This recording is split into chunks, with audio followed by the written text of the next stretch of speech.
अदालत कभी कभी 4 घंटे के लिए खुल रही है, मगर उच्च न्यायालय के आदेशानुसार केवल जमानत एवं रिमांड के मामलों को ही सुनवाई की जा रही है। अब उच्च न्यायालय में जाने की तैयारी की गई है, मगर मुंबई उच्च न्यायालय 6 मई से 7 जून तक बंद रहेगा। ग्रीष्मावकाश के कारण 1 महीने तक उच्च न्यायालय नहीं पहुंचा जा सकेगा।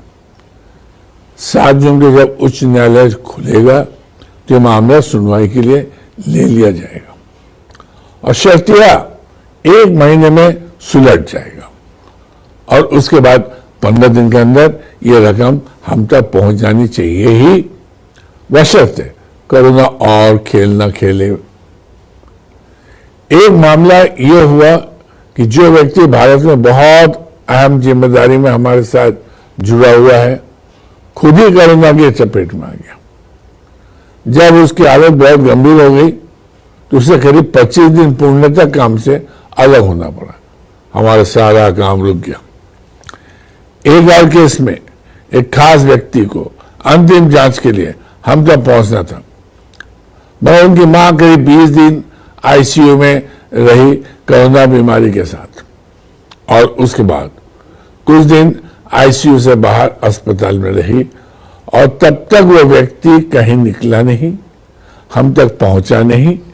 खैर, ये स्वाभाविक था, मगर हमारा काम बुरी तरह से बाधित हो गया। इस बीच ऐसा भी हुआ कि बड़ी मात्रा में एक टेस्टिंग केमिकल हम तक पहुंचना था, बहुत आवश्यक था, मगर अमेरिका एवं जर्मनी में लॉकडाउन के चलते करीब 1.5 महीने सामान नहीं पहुंचा और सभी काम रुके रहे। इस तरह करीब 4 महीने से एक खास व्यावसायिक स्रोत इजराइल सरकार के साथ फंसा हुआ है। कभी वहां से कोई नहीं आ पा रहा था और कभी यहां से कोई नहीं जा पा रहा था। एक बार तो सब इकट्ठे भी हो गए, वह कुछ जरूरी सामग्रियां फंस गई जो वहां से लॉकडाउन के चलते समय पर नहीं आ पाई और संबंधित व्यक्ति को वापस लौटना पड़ा। इस व्यावसायिक स्रोत से हमें 70,000 करोड़ रुपए पाने हैं। और तो और अभी हाल ही में अमेरिका के साथ जो व्यावसायिक सौदा होना था वो रुक गया। कुछ अमेरिकन साथियों को भारत आकर इस व्यावसायिक मामले को अंतिम रूप देना था, मगर ये अमेरिकन साथी अब नहीं आएंगे क्योंकि यह आने के बाद वो लौट नहीं पाएंगे, क्योंकि अमेरिका ने 4 मई से भारत से लोगों के जाने पर रोक लगा दिया। ऐसे और भी व्यावसायिक स्रोतों पर काम हो रहा है, लेकिन कोरोना के कारण लगातार विघ्न बाधाएं आ रही हैं। 8 व्यावसायिक स्रोत पर हम कार्य कर रहे हैं।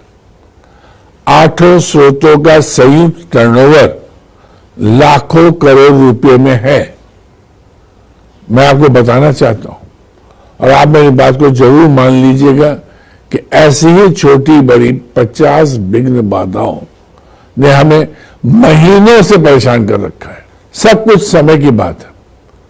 बहुत कुछ होते भी हमारे साथ हाथ में नहीं होता। गृह नशर भी अपना खेल खेलते हैं। इस सब के बावजूद हम अपनी व्यवस्थाओं को पटरी पर लाने के लिए जी जान से जुटे हुए हैं।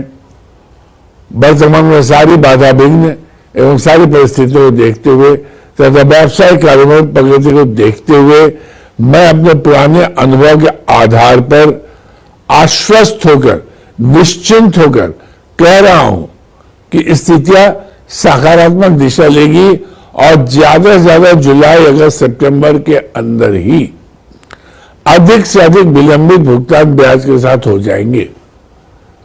परंतु इस निश्चिंतता के साथ कि कोरोना दुनिया में, खासकर अमेरिका, भारतवर्ष में और कुछ देशों में फिर से विकराल रूप न धारण करें।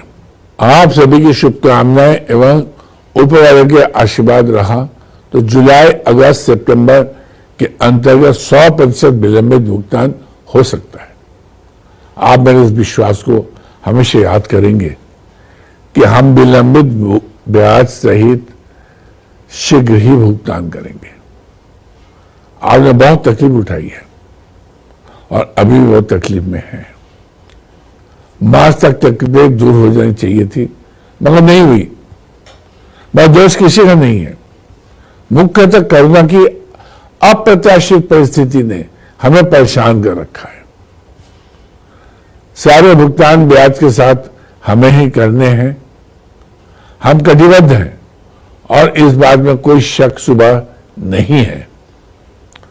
मुझसे एक प्रश्न बहुत पूछा जा रहा है कि सारा सेवी अकाउंट में करीब रुपया 24,000 करोड़ जमा है, उसका क्या हो रहा है?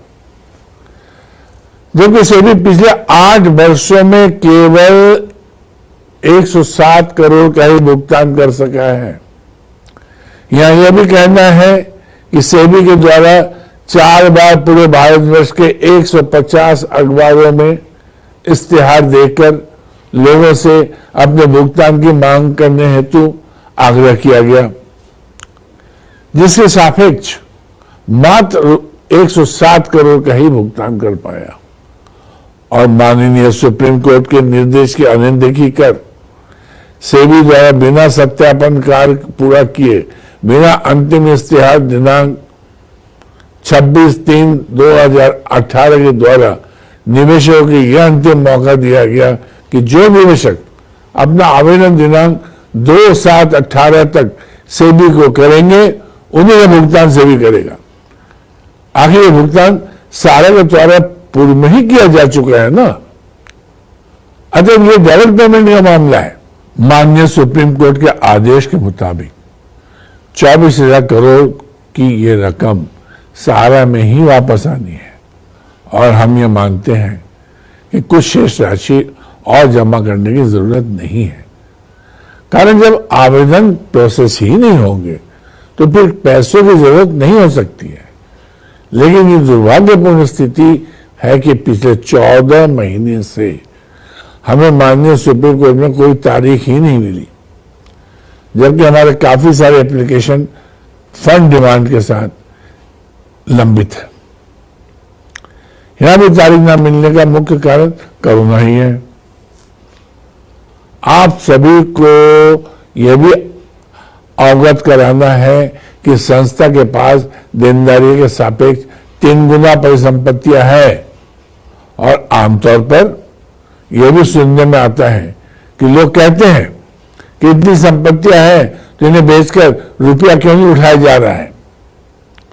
इसके संबंध में स्पष्ट करना है कि हमारी संपत्तियां बड़े आकार की है, जिसकी वजह से इसकी सही और बड़ा खरीदार नहीं मिल रहा है, खासकर कोरोना की वित्तीय परिस्थिति की वजह से।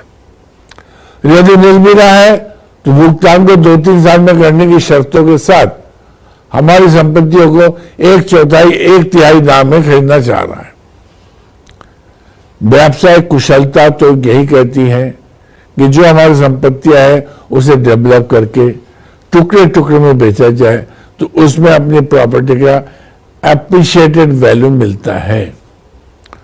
और रियल एस्टेट में, जमीनों में इसलिए पैसा लगाया जाता है कि उस जमीन का डेवलपमेंट कर उसे प्लाटिंग अथवा कंस्ट्रक्शन कर अलग अलग व्यक्तियों को बेचा जाए, जिससे ज्यादा से ज्यादा मुनाफा कमाया जा सके।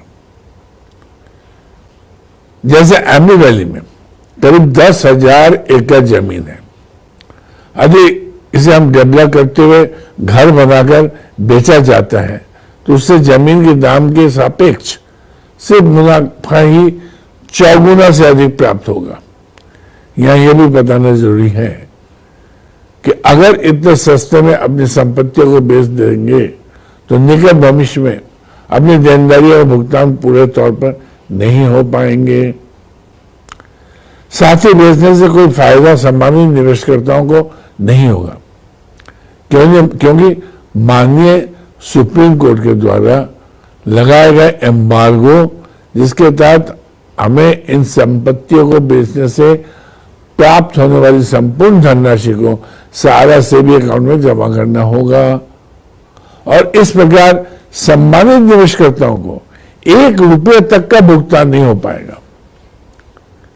इसके अलावा आपको मुझसे कोई भी प्रश्न हो तो उसे सारा के किसी भी फील्ड प्रबंधक को दे दें और वो क्या करता आगामी मीटिंग के दौरान मुझसे उन प्रश्नों को पूछकर आपका जवाब आप तक पहुंचाएंगे। अपनी बात समाप्त करने से पहले मैं आप सबसे एक अनुरोध अवश्य करना चाह रहा हूं कि इस दौर में कतई लापरवाही ना बरतें। कोरोना की